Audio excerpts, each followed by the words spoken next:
This is six-time IFBB Bikini Pro Champion Brina Martinez, and I take ZMA5 to make sure that I get the zinc, magnesium, and vitamin B6 needed to keep my immune system healthy and snack strong.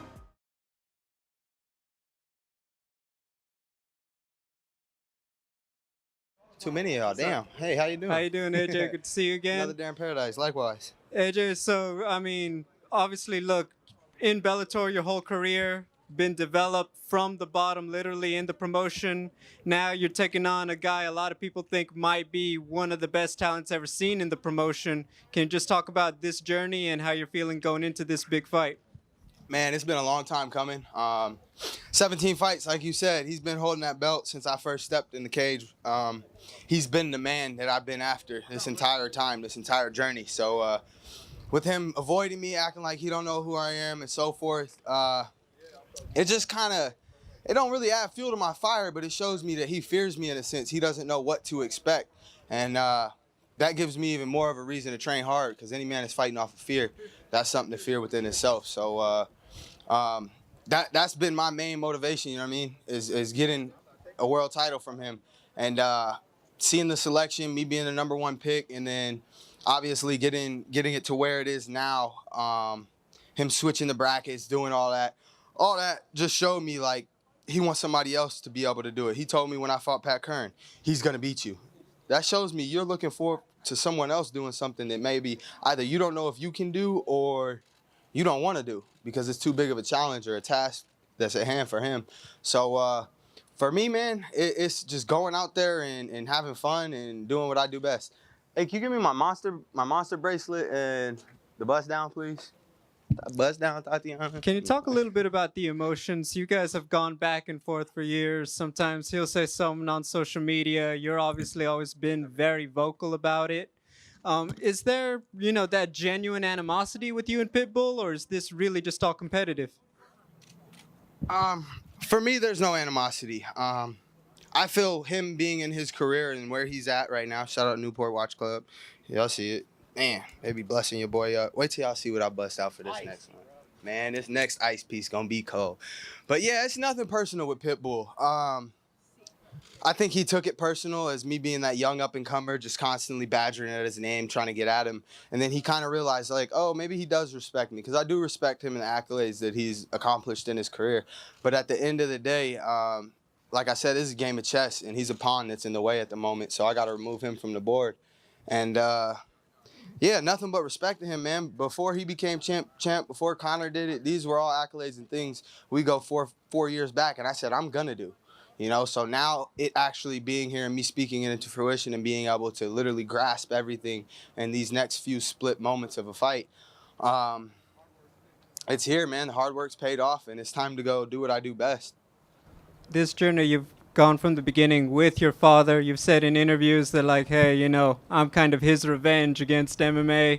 Can you talk about the significance of this fight, this moment for your family going into Saturday? The money is obviously a motivation to be able to change my family's life, but it's the legacy, man. It's him being a first-generation fighter.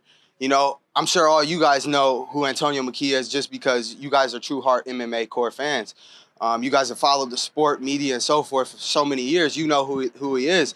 But if you're not talking outside of a normal UFC fan that just is built off the hype, they don't know who Antonio Mckee is. And that's where Rampage came into play. He said, Antonio Mckee, he's like, coach, he said, your son will be the revenge for you in this sport. My dad was 8 years undefeated. He went to the UFC, lost one fight, was cut. I honestly don't think he lost that fight. But here we are, about 10 years later, and look what we have here. One of the best fighters in the world. And once again, last name Mckee. It's going to go down as greatness. You can't avoid us at the end of the day. The mindset, what he's put into me, what he has within himself, what we put in our offspring, my little brother, my other little brother.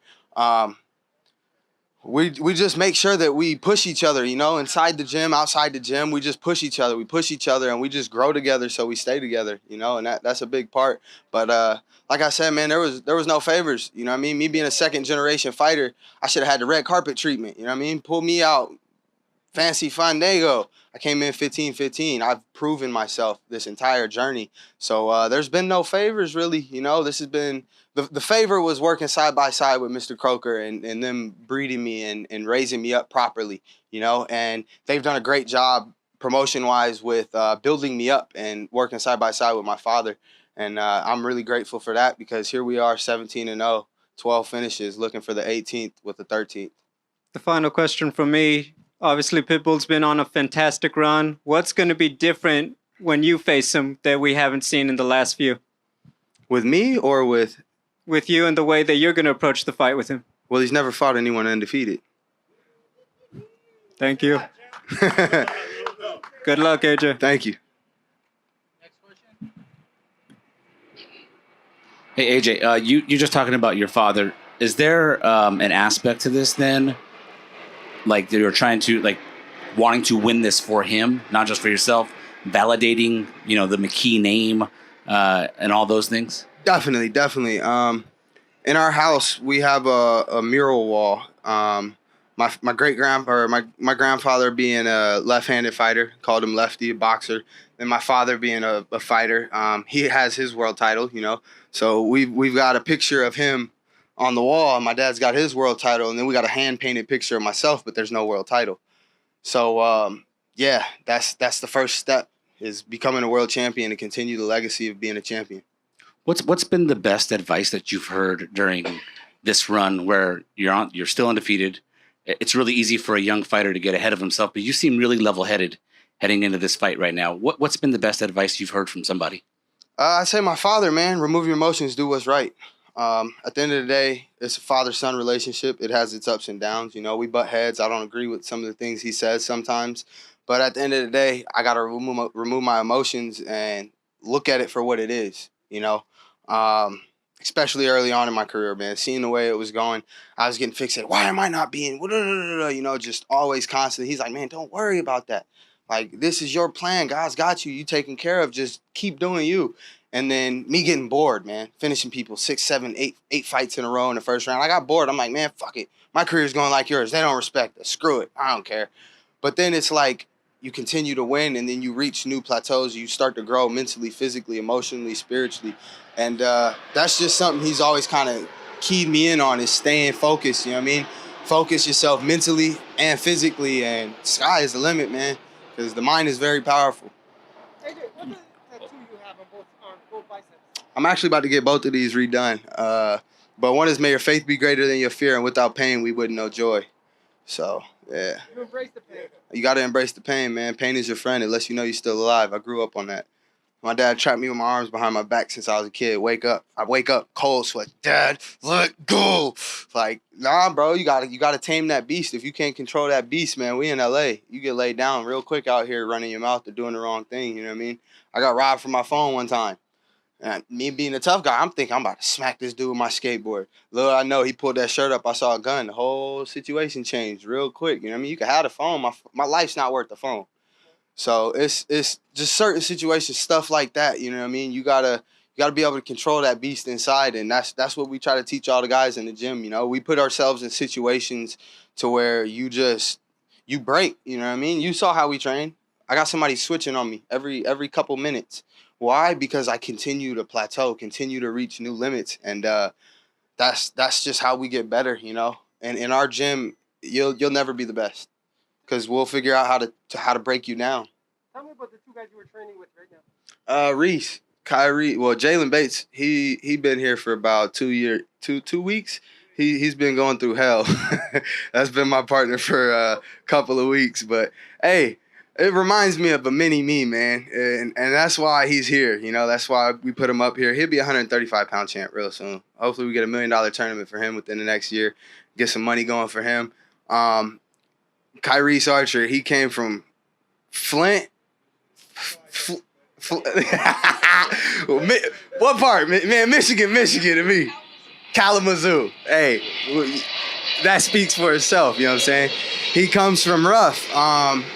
He came out here and he just, at first he really didn't fit in, you know? We didn't think he was going to make it. A lot of the guys on the team, man, he's not one of us. Send him back, man. we turn nobody down, man. Doors are always open. We give everybody opportunity to grow.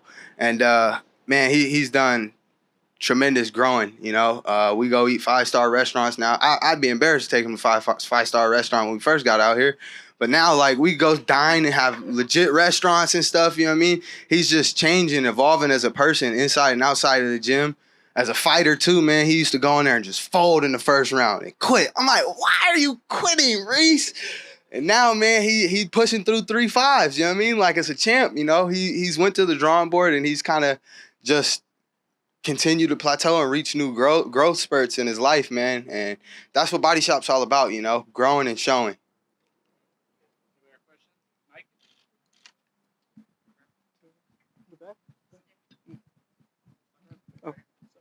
Can't take you to restaurant.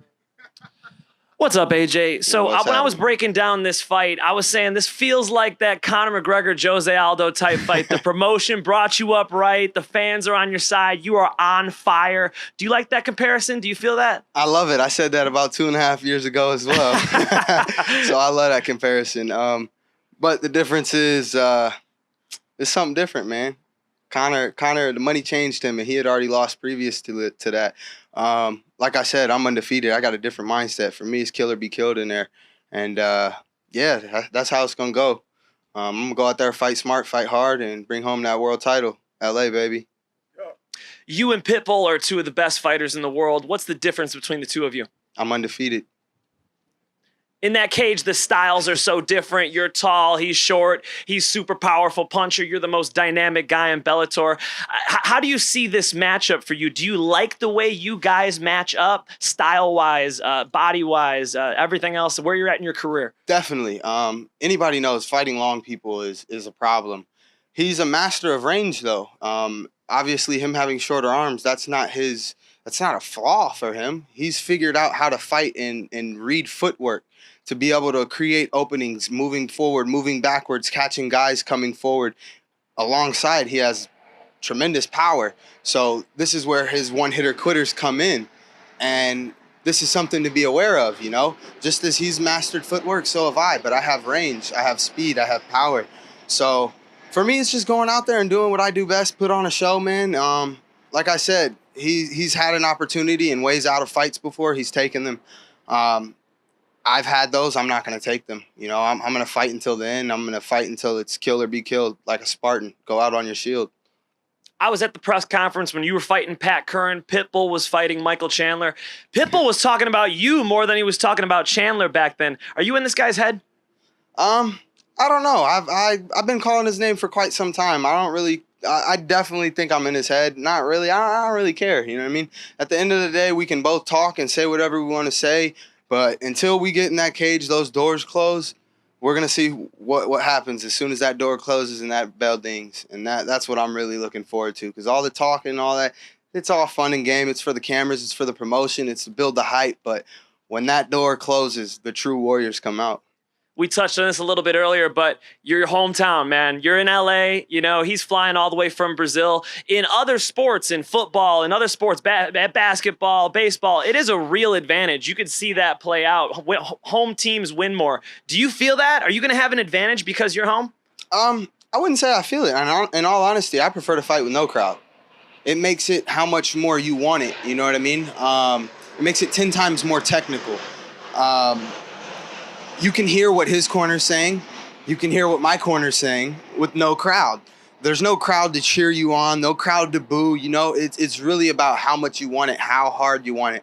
So having my friends, my family, and everybody here in the arena, it's great. It's going to be phenomenal to win the world title and have everyone here to be able to like just embrace that moment with me.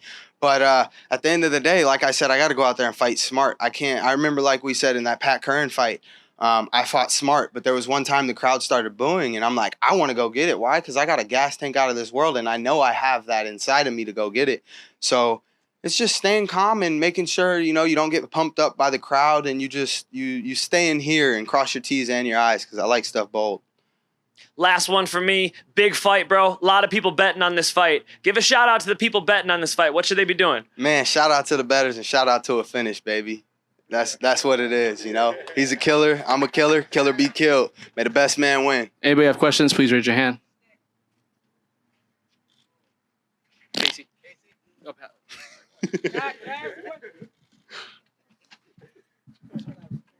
Oh shit. All right. Well, sorry.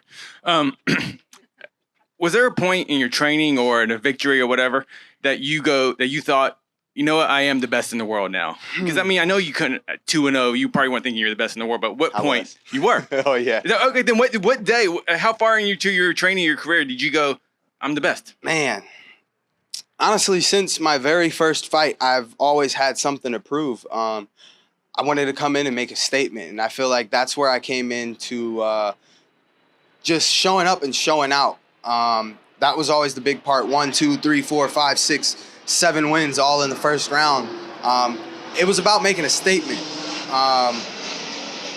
Then coming along, I would say after my first main event, I don't know, I'm still kind of realizing how good I am. And my dad constantly tells me, dude, you don't even know how good you are. But I would say in the past 2 years, man, a lot has clicked.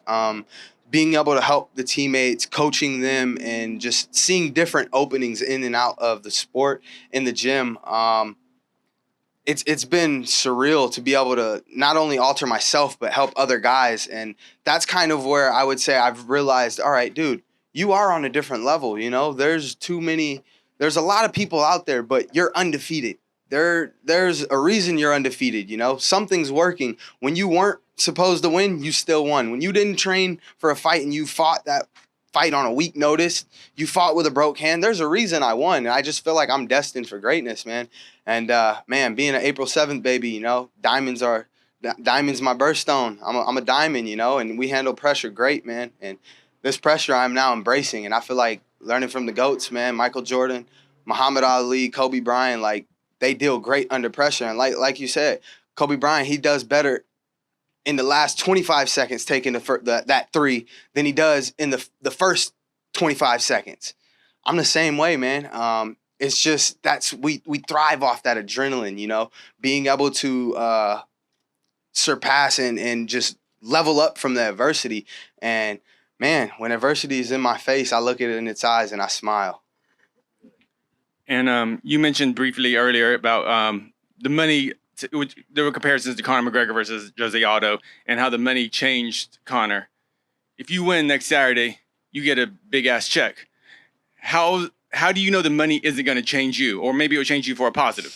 Man, because first of all, I love my teeth too much to go get veneers. So him playing with his teeth in all the interviews, he's so comfortable that he's uncomfortable, if that makes sense. I'm just looking for contentment.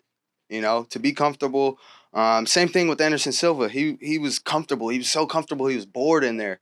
Man, my check's already spent. I'm pay off the house, go buy another one.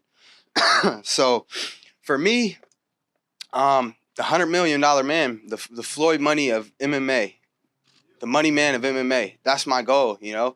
I want to be able to take my whole crew out. We go party. They all drink. I don't even drink.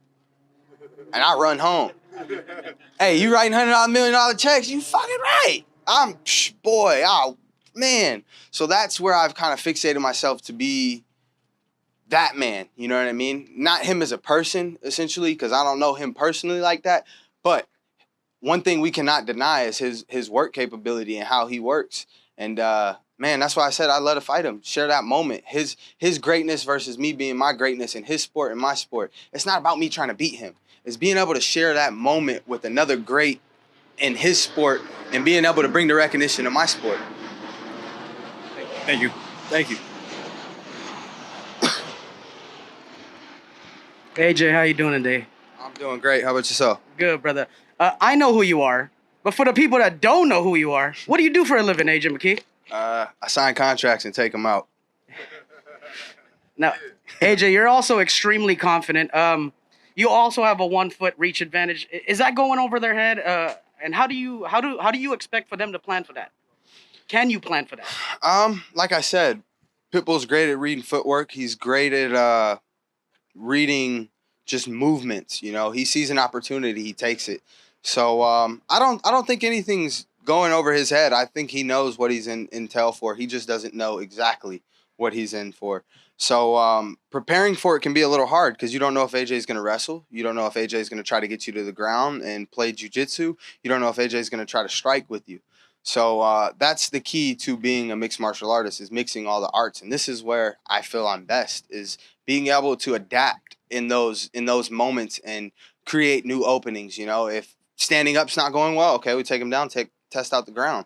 If the ground's not going well, then okay, let's get back to the feet. You know, and that's just being able to improvise, self-awareness in that cage. And that just comes with cage awareness and years of practice. You know, you got to be in there. Yes, sir. And can you, for people that hasn't seen the new ice today, there's a big M and a key on it. Can you explain can you explain that to everybody else? I know you mentioned that you got the game on lock and you got the keys. So this is my key to life. You know what I mean? The Ankh represents life. If you look right here, that looks like a treasure chest key. And then you got the Majin Buu M, Dragon Ball Z, because we going Super Saiyan. You know what I mean? You got to just tame that beast, like I was saying. And the whole thing, man, I came up with it, you know. I didn't want to put a cross, because cross represents the crucifixion. Is representing, I don't know, I like to represent life, you know what I mean, growth. So what is it cost? Sheesh, about 20 large. About 20 large, and that's a deal. That's a deal. That's a deal. I got a great jeweler. Shout out to Goldfingers, man. Goldfingers. Got them sticky. Right on. And AJ, last question. How important is it for your little brother Mason to see you live out your life, write out a check at 12 years old for $1 million, and then fight for it on the 31st coming up? Man, he has no idea the world he's growing into.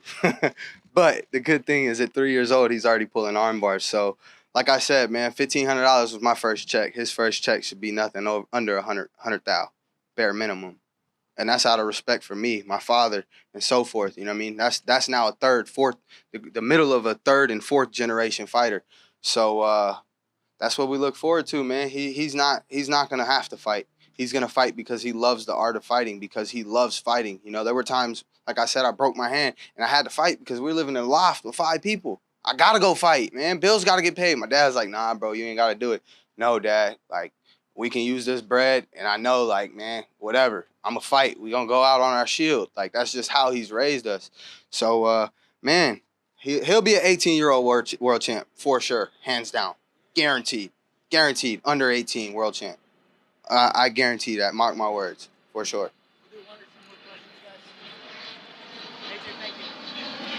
AJ, so you've managed to stay active throughout your entire career, having multiple fights. However, due to COVID, you were only able to have that one fight. So how did the long layoff sort of help you out, and how did you adapt to that? It was a blessing in disguise. After the Derek Campos fight, I had knee surgery. I tore my lateral collateral completely. So, like I said, going through that was just surreal. I thought I was never gonna fight again, sitting in bed and so forth. It was mind-opening, and then scheduled to fight Darren Carwell in June. I was about 75% ready, but like I said, I'm a fighter. I'm going to fight regardless. So after that, I'm like, man, screw it. Like, let's go. And then COVID broke out, I think, like March, June. So then everything got postponed, and it was just continuing to stay ready, get ready. So from June to September, I was already in shape, Now it's like just fine-tune. And at that point, we had our eyes on Patricio Pitbull. You know what I mean? Like I said, he's been the man since I stepped in this cage. This has been the man we've watched for 17 fights. Everyone else was to get us to this moment. And when we signed that contract for this tournament, all 16, however many fights, it was all irrelevant to me. I am now 0-0. Everybody in the tournament I see in my eyes is 0-0. Regardless what his record is, I don't even know his record. I give a shit less what his record is. Right now, he's 3-0 to me. Right now, I'm 3-0. And may the best man win. Come out 4-0 with a world title with every single person's name on it. And that's what I'm looking forward to, is having his name on that world title. And that's my first stamp in my career. Thank you, AJ. Thank you. Hi, AJ. Hi. I know you're friends with Tyron Woodley. What are your thoughts on his fight with Jake Paul coming up? I'm loving it, man. His last UFC fight, I got to train with him for about a week and a half. Y'all saw what that brought out of Woodley. That man went out there and left it all on the line. Did he not? He went out on his shield. Yeah. But at least he went and fought. Yeah. So that should just tell you something about our gym, man. We mentally, physically, spiritually got something different. The fight with Jake Paul, I like it. I love it, He's got his mama in his corner. She's a God-fearing woman. She's in his corner all the way. I actually got to meet her alongside with my father, and he looks just cleaner, better, healthier, happier. I think this is gonna be the fight for him to just go out there and do what he loves again. You know what I mean? This is a first real fight for Jake, and for Woodley, it's a young up and comer in a sense. You know what I mean? So Woodley's just gotta go do what he does best, man. You know what I mean? He's an April 7th baby too. He's a star. He's lived it all. Being a world champ, he's already been through all that. So I'm excited for him, man. I think boxing, you know, this may be it for him. And of course, he's making the most money he's ever made in his life. So that's always cha-ching. Go do you, player. You know what I mean? Go bring that check home, and I'll see you afterwards, fam. I talked to him yesterday. I talked to him again today. So it's all love and peace and blessings with my brother right there. You're obviously coming into a bit of enemy territory, fighting near AJ's hometown. Just what are your thoughts on taking on him, specifically in Los Angeles? I like that because everyone think about this, and I can see this. All the pressure is on his shoulder, not mine. You two have gone back and forth for a while. He's obviously been one of the guys coming up. He talks about how you've been the champion since he's been in Bellator, essentially. Is there animosity? Is there genuine just dislike between you and AJ? Or do you feel this is just competition, just another opponent? That's a normal competition, but I know how dangerous he is. I'm ready for that. When you break down AJ, what do you think is the things he does the best, and what are the things you think he is not as good at? He's complete. He can knock people out and finish, too. But he's very nervous when he's fighting. Can you give us an example of one of the moments you've seen where he's nervous? All fights. Secondly, obviously, this is the finals of the tournament. There's $1 million on the line, which is very different from the other fights. Can you talk about how important it is to get this victory compared to the other ones in your career? I don't care about the million. I care about my legacy and my destiny. That's it. The big question, if you defeat AJ Mckee, there's a lot of what could be next. What else does Patricio have to prove in Bellator? Can you just talk a little bit about the future? Nothing. I am already the best. Thank you and best of luck. Thank you, my friend. Patricio, you know, a lot of people talk about legacy. What would it mean to you in your legacy to walk into this tournament as champion and walk out as champion again?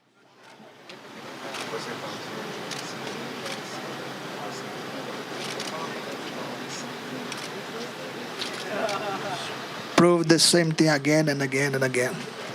Thank you. Anybody else? Pitbull, big fight, brother. One advantage you have is your experience. How is your experience going to help you in this super fight?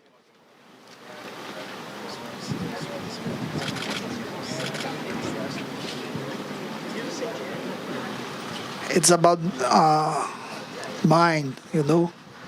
I am okay with this, with the J. I know how dangerous he is, like I said before. And I mean, I believe he's not comfortable right now. All his family here, friends, you know, it's a lot of pressure. I know that. This is the biggest fight, obviously, of AJ Mckee's career. He's young, and the first big fight he had, you remember you fought Michael Chandler that night, was against Pat Curran, and we saw a different type of AJ Mckee. He was very patient. Do you expect him to attack you very much, or do you expect a patient AJ Mckee? I'm prepared for both versions of him, and I'm confident on that. He says he's going to be patient as he approaches this fight. He has almost, I believe, a foot of reach on you, much taller. How do you deal with a patient, long-rangey AJ Mckee? He's gonna be beaten by me. I don't care the distance, the patience, nothing. I'm ready for everything. Do you expect to finish this fight? And if so, are you finishing it by submission or knockout? Submission.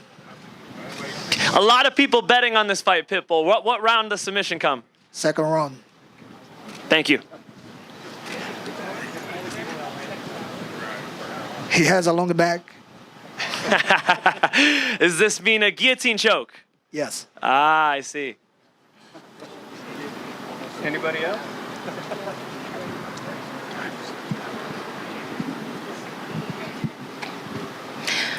What are your thoughts on Jake Paul and Tyron Woodley versus Jake Paul? I believe Jake Paul is going to knock him out. Can you break it down for us?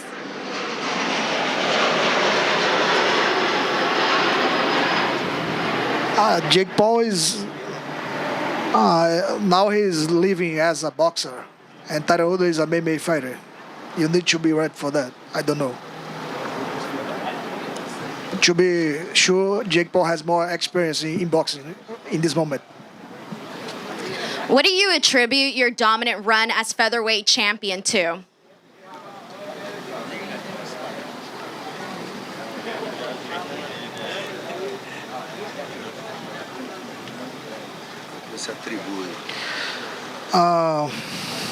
Me? Simple and clear, right? Yeah. All right. That's it. And then also, here's the thing, too, is that you've been on the other side. You've been in AJ McKee's shoes. You know, you've been the young, hungry challenger looking to dethrone the champion. And now that you're on the other side of that, what's it like? I was like him before, like you said. And in that time, I need to be defeated. And now his time. He's going to be defeated. Thank you.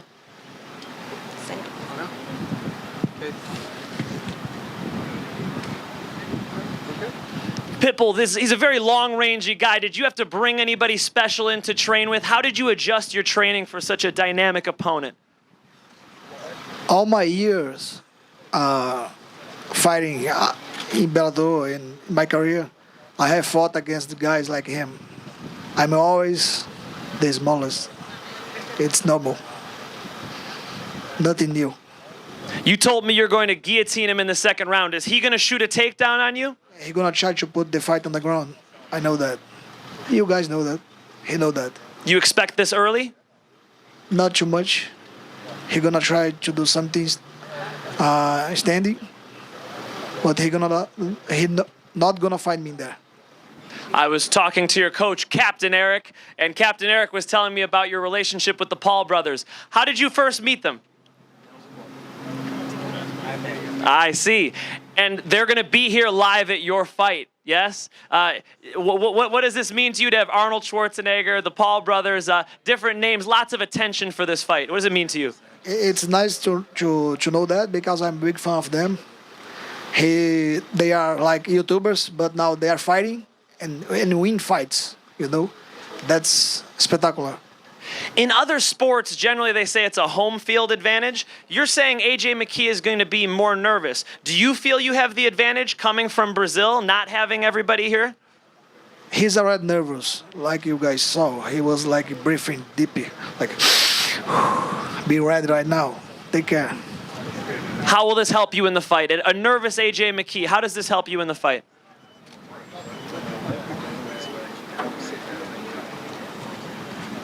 He's gonna commit some mistakes. I'm gonna catch it. Thank you, Pitbull. Thank you.